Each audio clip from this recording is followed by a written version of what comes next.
ามว่าวิญญาณของเฮาหรือจิตใจของเฮานี่แม่นบ่ที่เป็นตัวขับเคลื่อนชีวิตของเฮาในแต่ละมือ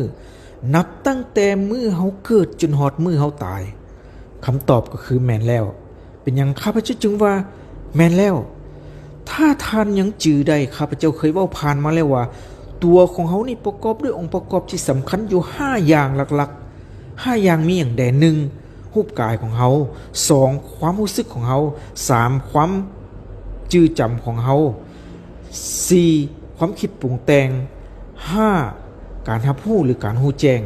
ตัวการรับรู้หรือการรู้แจ้งนี่แหละเอิ้นว่าวิญญาณจิตมโนวิญญาณเป็นสิ่งเดียวกันตัววิญญาณนี่แหละ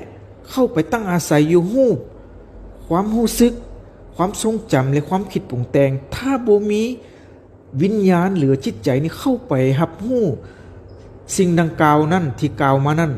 สิ่งดังกล่าวนั้นก็บ่มีความหมายเปรียบก็คล้ายคือกับสิ่ง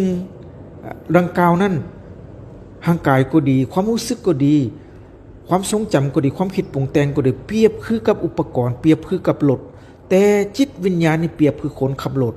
ถ้าบ่มีคนขับรถเข้าไปขับรถแล้วรถก็บ่สามารถเคลื่อนย้ายออกไปได้ถ้าร่างกายบ่มีวิญญาณอยู่แล้วก็เอิ้นว่าคนตายเท่านั้น